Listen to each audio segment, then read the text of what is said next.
दूसरा अमन जी, तीसरा दिलीप। हमारे साथ दो छात्र लीडर परीक्षा अन्य वैकेंसी को लेके, जो दोनों लीडर तो बता दें कि बेड को लेकर सरकार ने निर्णय किया है कि बेड का आयोजन होगा। उम्र सीमा की जो बात है उसको लेकर भी थोड़ी बात हो रहा है, उन पर बात चलेगा। और परीक्षा डेट पर भी उन लोग मंथन कर रहे हैं। फिर कहा गया लाइब्रेरियन की बहाली, तो लाइब्रेरियन के बाद। नमस्कार, आप देख रहे हैं वॉइस ऑफ। मैं हूं आपके साथ राहुल पांडे। पूर्णिया सांसद पप्पू यादव ने आज राज्यपाल से मिलने गए। मिलने का वजह था कि बिहार में बढ़ते अपराध और छात्रों के खिलाफ चल रहे अत्याचार। बिहार में जो छात्र अभी पीटी मेंस और टीआरई 4 के लेकर जो गर्दनी बाग में धरने बैठे थे, उनके भी हित में गवर्नर के पास, राज्यपाल के पास आज पप्पू यादव पहुंचे, अपने बात रखें। आइए सुनते हैं क्या क्या उनसे बात हुई गवर्नर के साथ। दो छात्र लीडर जो लगातार भूख हड़ताल पर बैठे हैं, पटेल जी, PhD, दूसरा अमन जी, तीसरा दिलीप।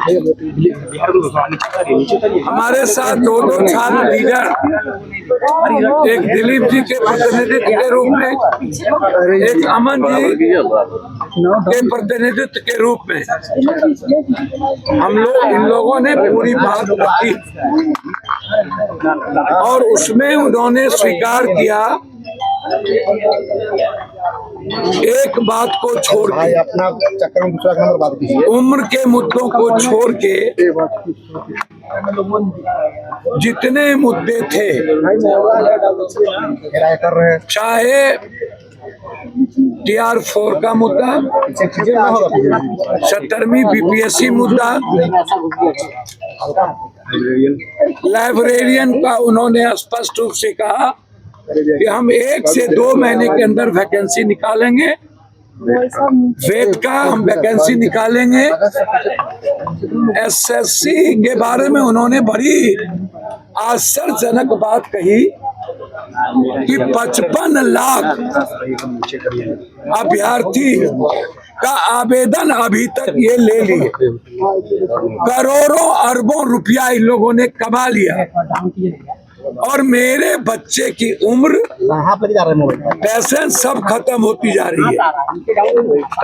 हर साल आप फॉर्म भरवाते हैं और आप उस पर निर्णय नहीं लेते। इस तरह हिंदी के मामले में आया, हमारे बच्चों ने, दोनों ने बताया कि सर 12 to 15 से बाहर नहीं है। उसको भी उन्होंने स्वीकार किया कि ये गलत है। इस तरह सारे मुद्दों पर जब बातचीत हुई,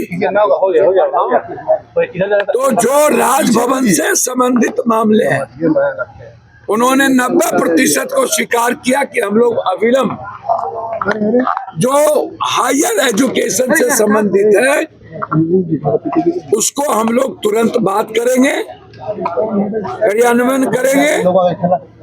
और पटेल जी के नेतृत्व में जो स्कॉलर PhD होल्डर बैठे हुए हैं, फिर से उस पर एक बार उनसे बुला करके वार्ता करेंगे। जो TR 4, BSSC, BPSC, 17वीं परीक्षा अन्य वैकेंसी को लेके, जो दोनों लीडर और लगभग लीडर, अमन और दिलीप जी के नेतृत्व में जो सभी लीडर, हमारे साथ अभिषेक, सौरभ, हमारे साथ शहबाज, हमारी बेटी प्रीति, ये सभी लोग जो बच्चे यहाँ आए हैं, और जो हमारे एक बच्चे हैं PhD होल्डर,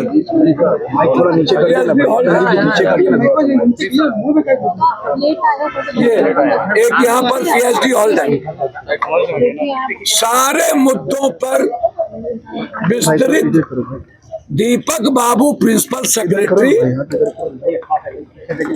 गवर्नर साहब और उनके OSD नदीम जी और हम तीन के साथ लगातार हमारे बच्चों ने अपनी बात पॉइंट वाइज रखी जो मैं चाहूंगा सौरभ और शहबाज पर सौरभ बताएं कि क्या बात है। माइक नीचे करिए थोड़ा आप लोग, माइक नीचे करिए। तमाम मुद्दों पर हमारी 15 सूत्री मांग थी। टीआरई 4 को लेकर भी उन्होंने कहा है कि हम शिक्षा विभाग और शिक्षा मंत्री से बात करेंगे। प्रीलिम्स और मेंस को लेकर जो भी बात है, एक एकल परीक्षा की बात की गई। उसके अलावा बेट का आयोजन होगा। आपको बता दें कि बेट को लेकर सरकार ने निर्णय किया है कि बेट का आयोजन होगा। उम्र सीमा की जो बात है उसको लेकर भी थोड़ी बातचीत हुई है, इसको हम देखेंगे। लाइब्रेरियन साइंस की बहाली आ रही है। उन्होंने गवर्नर साहब ने स्पष्ट कर दिया कि 1 से 2 दिन पर, 1 से 2 महीने में लाइब्रेरी साइंस की बहाली आ रही है। बीपीएस से तरमीम सिविल सेवा परीक्षा जिसको निरस्त करने की मांग को लेकर हम लोग धरने पर बैठे हैं। उन्होंने स्पष्ट तौर पर कहा कि चेयरमैन बीपीएससी को हम बुला रहे हैं, 1 से 2 दोनों को, और एसएससी की लंबित भर्ती जिसमें 3 बड़ी बहाली है, बीएसओ, एएसओ, इंटरमीडिएट बहाली और सीजीएल 4 और 55 लाख अभ्यर्थी हैं। उन्होंने कहा कि अभी हाल में ही चेयरमैन नियुक्त हुई है, उनको हम बुलाते हैं 1 से 2 दिन में। यानी बीपीएससी, बीएसएससी और दरोगा भर्ती के जो चेयरमैन है, क्या कि ओएमआर सीट की कार्बन को भी आंसर सीट सब उपलब्ध नहीं कराना है। तो सर ने स्पष्ट कहा है कि तमाम मुद्दों पर हम सहमत हैं। उम्र सीमा की जो मांग है, डोमिसाइल को लेकर जो चीजें हैं, उसको लेकर सरकार अभी असमंजस में है, कोई निर्णय नहीं हुआ है। लेकिन हमारे तमाम मुद्दों पर सरकार सुलझाने की बात कर रही है। टीआरईओ 4 को लेकर जहां तक सवाल है, अभी तक उस पर मंथन शिक्षा विभाग और शिक्षा मंत्री से, गवर्नर के स्तर से होना है। तो हम तमाम मुद्दों पर हम बातचीत सहमत है। अगर नहीं होता है तो आगामी आंदोलन जो है हमारी। अब मैं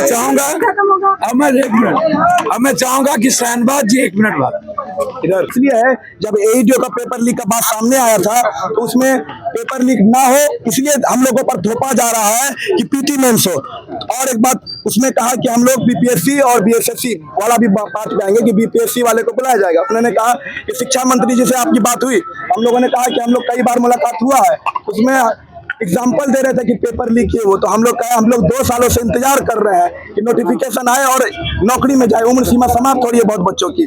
तो उन्होंने कहा है कि वही बात है कि बीपीएससी के चेयरमैन को बुलाया जाएगा। उसके बाद बीएसएससी से संविदा वेटेज पर बातें किया गया, उन्होंने एक्सेप्ट किया कि संविदा वेटेज जो है अन्याय हो रहा है, उन पर बात चलेगा। और परीक्षा डेट पर भी वो लोग मंथन कर रहे हैं। फिर कहा गया लाइब्रेरियन की बहाली, तो लाइब्रेरियन की बहाली जल्द होने की संभावना है। बेट का आयोजन जल्द हो जाएगा और 1799 दरोगा बहाली और 17 बीपीएससी धांधली सेटिंग के बारे में भी कहा गया। उसके बाद पारदर्शिता की बातें की गई। लेकिन हम चाहते हैं कि टीआरई 4 और इन सभी मुद्दों पे जल्द ही हम लोगों का मांग पूरा किया जाए, नहीं तो आंदोलन हम लोगों का जारी रहेगा छात्र नेता दिलीप जी के नेतृत्व में। अब मैं आपको बता दूं, बेट के मुद्दों पर बहुत गंभीरता से लिया गया, बहुत मुद्दे हमारे बच्चों ने बहुत मजबूती से रखा और लगभग मांगे स्वीकार की है। लेकिन जब तक यहाँ से कोई निर्णय नहीं होगा तब तक हमारे बच्चे लगातार भूख हड़ताल पर हैं। उनकी जिंदगी के साथ कुछ होता है तो सरकार उसके दोषी होंगे। माननीय मंत्री जी का व्यवहार बहुत गलत है, संवाद सही नहीं है, मंत्री जी को माफी मांगना होगा। दूसरी और अंतिम बात, बिहार में बढ़ते अपराध को लेकर के मैंने मेमोरेंडम दिया, जिसमें रोशन की जेल में हत्या, राम नरेश राय की हत्या, संजय मुखिया की हत्या, विक्रम में चौधरी की हत्या, एग्जीक्यूटिव इंजीनियर की हत्या, जिसमें मैंने उच्च स्तरीय जांच की मांग मैंने की है। बिहार में जो अपराध बढ़ रहे हैं इस पर भी गंभीरता से उन्होंने कहा है लेंगे। जल नल योजना पर उन्होंने मैंने दिया है, उसको कहा उन्होंने गंभीरता से लेंगे। पीएचडी और स्कॉलर के मुद्दों पर सभी बात मांग ली गई, लेकिन उम्र को लेकर के अभी असमंजस में हैं। डोमिसाइल मुद्दों पर हम तीनों व्यक्ति, हमारे दोनों बच्चे, और हम लोगों ने स्पष्ट कहा और सभी स्टेट का मैंने हवाला भी दिया। और 2023 के बाद डोमिसाइल जो कुछ भी था वो खत्म कर दिया गया और अलग अलग सर्टिफिकेट बना के दूसरे स्टेट के बच्चे यहाँ आ रहे हैं, जो आम सोशल मीडिया पर देखा गया। हमारे बच्चों ने इस मुद्दों को भी उठाया है। तो डोमिसाइल मुद्दा 80 से 85% बिहार में लागू हो, या गंभीरता से उठाई है। तो आपने सुना पप्पू यादव ने राज्यपाल से मिलकर क्या कुछ बातें अपनी रखी। बने रहिए आप भाई साहब के साथ। धन्यवाद।